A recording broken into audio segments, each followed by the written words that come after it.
Alors, nous avons découvert au Burida que pour la nomination de la DG déjà, il y a du faux qui a été fait. Il y a eu,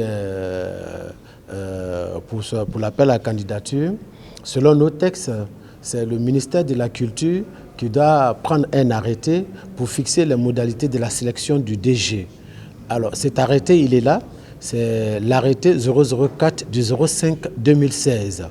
Alors, au Burida, ils ont plutôt fait un avis de recrutement au sein du Burida pour demander à tous les postulants de venir déposer leur dossier au secrétariat du président du conseil d'administration. Alors, quand on faisait cet avis de recrutement, le président du conseil d'administration, M. Cyril Sylvain, n'était pas en Côte d'Ivoire.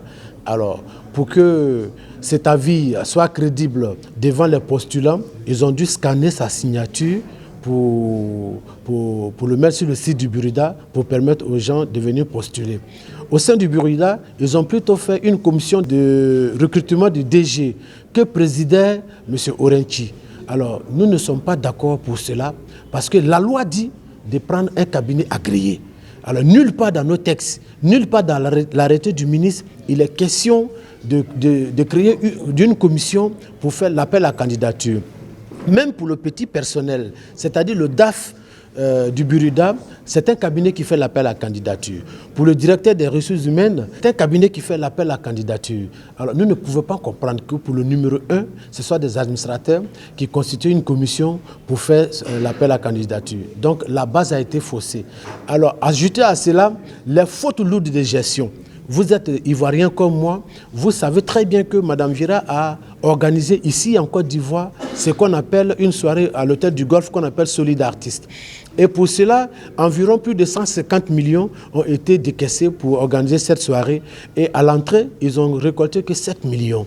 Alors c'est pourquoi vous allez retrouver des artistes comme Dandema, comme Alex, comme moi-même, comme Décoté, comme Tao, comme Guy de Fer, comme Tian, etc. Vous allez retrouver des artistes avec 8 000 francs comme droit d'auteur, 10 000 francs comme droit d'auteur. Et ajouté à tout cela, le Burida a été redressé 2 fois par les agents des impôts. Voilà. Alors que sur nos droits d'auteur, les impôts sont prélevés. L'argent va où? D'accord. J'aimerais revenir sur un point qui concerne les finances. Oui. Vous affirmez que Mme Vira est coupable de malversation. Oui. Alors qu'en août dernier, après les accusations de Patsako, oui.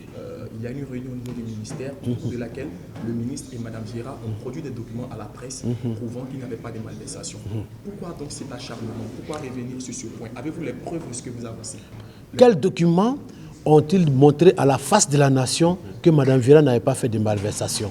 Moi, j'ai montré un document au ministre, c'est-à-dire les FSAC qui ont déclenché cette affaire dont Patsako en parlait. Les FSAC, le Fonds de soutien à la culture. Patsako a dit que c'est 14 millions qu'il a vu sur un listing.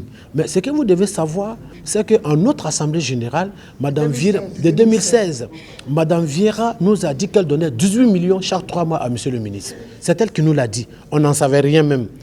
Et qu'elle allait loin. Elle dit, vous les artistes, vous avez mené des combats inutiles. Le combat qu'il faut être mené aujourd'hui, c'est vous battre pour que les 18 millions que je donne à chaque 3 mois à M. le ministre puissent rester au Burida. Ce sont ces mots. Donc nous, on n'invente rien. Et en fonction de cela, les auditeurs qui sont venus travailler qui sont venus faire un audit sur son travail, ont dit de façon claire, et c'est nous qui avons donné ces documents à M. le ministre, que de la manière que l'argent sort par le Burida, ce n'est pas normal. Au ministère, ce n'est pas normal. Souvent, elle donne de l'argent main à main au ministère de la Culture. Ce n'est pas normal.